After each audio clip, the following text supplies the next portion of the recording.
how can we as a church view masculinity and talk about masculinity in a way which doesn't promote just kind of hollow stereotypes, but on the other hand, which doesn't become some sort of undefined essence? Yeah, so that's a great question. The world would look at masculinity as a dominance, and, macho man, like the old billboards we used to have with the Marlboro Man on them on the horse. He's the Lone Ranger. He's on the prairie. He's tough, macho guy.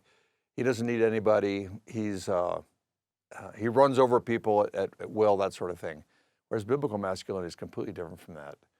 Biblical masculinity would be characterized by Christ himself. So a man who's truly biblically masculine is going to be pouring himself out in service for women and children and for the church at large.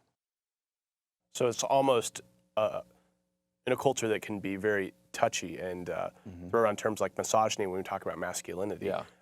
A Christian man who embodies a biblical sort of masculinity makes it more palatable because it's not a position or a title, but it's actually a posture. That's right. It's a posture. It's not a title. So, in fact, the farther our culture gets away from biblical masculinity, which is doing radically, the more macho replaces it.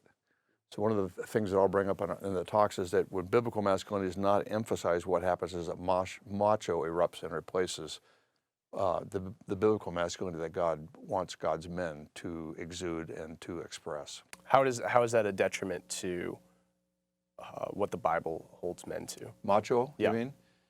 Well, the Bible, you think of the patriarchs in the Old Testament. That's a word that nobody wants to use anymore because the liberals have defined patriarchy as the worst possible kind of macho, okay? But the patriarchs in the Old Testament were servant leaders. They were family men. They were guys who put their wives and children in a primary place. Family was everything to them.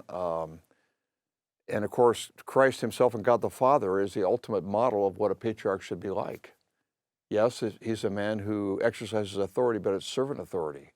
It's the authority of a servant leader, strong yet gentle. God's words to Moses in Exodus 34, the Lord, compassionate and gracious. Here's a great expression of masculinity. Compassionate and gracious, slow to anger, abounding in steadfast love and mercy. So that would be where biblical masculinity would start.